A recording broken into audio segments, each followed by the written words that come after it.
Well, above all, I would like to know, are you a Buddhist? No, No. I'm Well, not. that's amazing, right? Well, how much is it possible to get a permission to do the excavation in the site? Permission like this is very, very rare. Yeah. And the main reason we had permission was through UNESCO.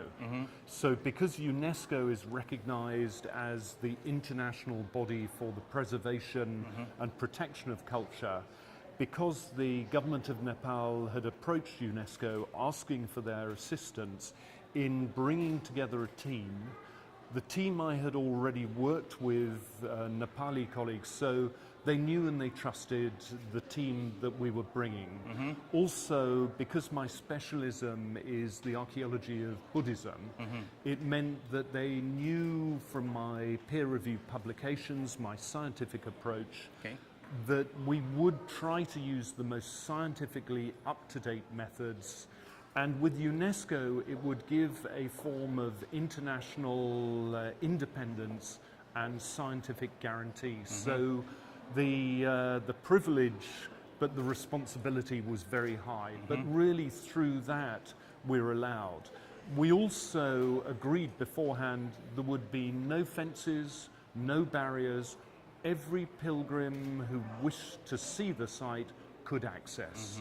So we worked on complete transparency, and also we were dedicated to training, capacity strengthening. So we accepted officers as well as students to work with us to learn to benefit. Okay. Well, I can tell you're leading a quite a professional team, but basically what kind of purpose for you or your team to do the research? Really, we were there to work with the conservators, because inside the Mayadevi temple, the modern building that was built in 2002, we have the Asokan temple. The Asokan temple is now beginning to degrade badly through salt and water penetration. So the waters are coming up from the water table, and on the surface as it dries, it creates a form of salt. That salt then damages the bricks and slowly degrades them. So UNESCO was quite clear they needed to make some conservation interventions. And we were able to argue that before the conservation, we needed first to do the archaeology. Because the key of Lumbini is that the levels on which the Buddha walked are actually below the brick. At the time of the Buddha, actually structures were built of mud, of thatch. And so whilst one might be trying to preserve the levels associated with the Emperor Asoka, in order to make interventions to prevent water percolation, you might destroy the very levels that the Buddha actually had come in contact with. Okay, one of the great achievements that you did is the Buddha is quite older than we thought, right? Yes, there has been a long debate as to when did the Buddha live, when did he die? And there are long chronologies and short chronologies. Now, many archaeologists, myself included, favored the short chronology, that basically he lived maybe 100 years before the Emperor Asoka, mainly because the Emperor Asoka, we have such good evidence. Pakistan, Afghanistan, India, Nepal, we have evidence of his monuments, his Buddhist monuments, and his inscriptions.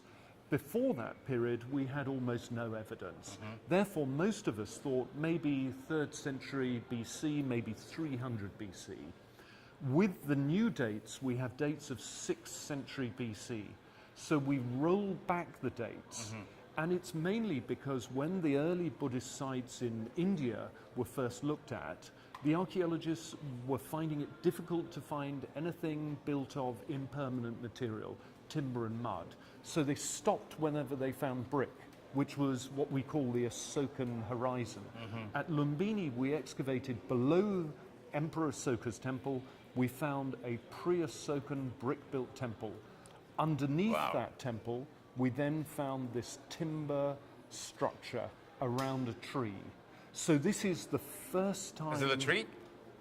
Well, this is the most extraordinary point, that when we were excavating the Asokan temple, we found in the center of it, it had an open area. And we looked around the edges and there was roof tile. So we knew that within this platform, round the edges, there was a roof of tile. The center was open. When we excavated underneath to the earlier structure, Right. we found a curb in the middle, again empty. We work with scientists, and these scientists have found mineralized tree root. Okay. So we were able to explain this void at the center of the temple is for a tree shrine. Okay. Now, this shouldn't be surprising, because if you look at Bodh Gaya on some of the early decorations on the railings, Yes.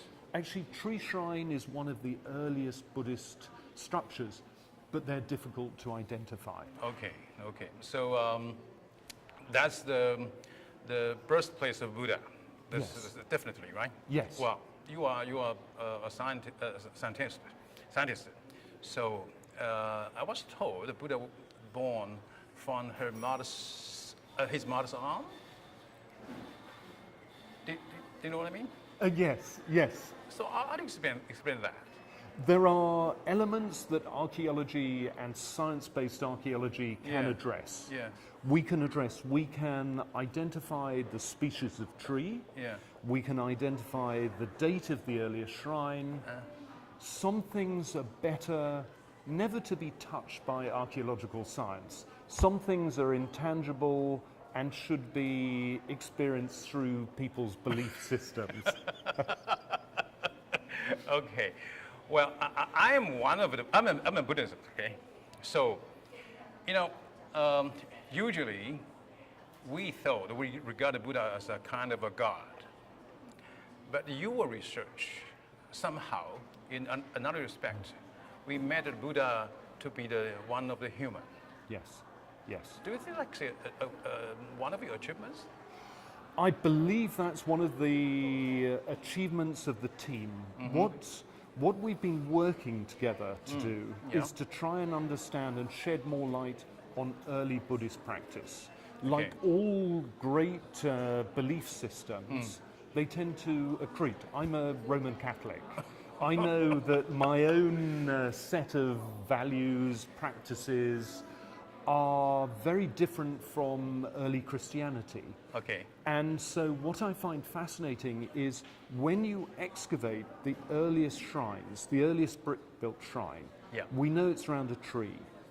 Also, by looking at the wear patterns on the floor, we know the edges of the building are not frequently utilized, but the center is where people are going. So actually this suggests people are circumambulating right in the center. So we can begin to identify the nature of early Buddhist practice. Also within the monastery, we found an alms bowl, which links us directly to those early monks and nuns who actually were seeking for alms. And in the monastery, we find no bones. Okay. Okay. So Okay. animals are not being slaughtered there. So it begins to let us link and begin to identify what it meant to be a Buddhist at that time, but also the environment in which the Buddha grew up. Because his city, we know, is a beautifully planned city, not built in brick, but in timber. The city is very well planned, but that time period is one of huge change. We have 16 very well established states, which then steadily through warfare are whittled down to 4 and then just to Magadha, the one successful. So it's a huge time of change. It's the time of innovation, the creation of coinage, which suddenly means instead of having perishable materials, you can transfer it into something imperishable. Okay. So everything is changing. Social and economic environment is changing. You're right. Globalization is occurring at that scale. So actually identifying the historic character and their landscape begins to help us understand the reaction of individuals to that changing context. Okay. My last question. I was told some monks, they put on mask in Lumbini because of the air pollution. What's the point of view about that? My point of view is that sometimes people make interventions for the right reasons. For example, Asia Development Bank are building a huge airport, international airport, Yeah. to make it easier for pilgrims. Connected with that, they've built very large blacktop roads, all-weather roads for monsoon, again for pilgrims. The challenge has been industry Okay. saw these wonderful roads, and they've now built industry. That industry is pumping out pollution. The challenge is, how do we offer people employment? How do we alleviate poverty in that region, which has very low female literacy? 45% of women are literate. So how do we lift up the standard of living, employ people without industrialization? And in a way, sustainable pilgrimage has to be the answer to that. If we can avoid pollution, we should.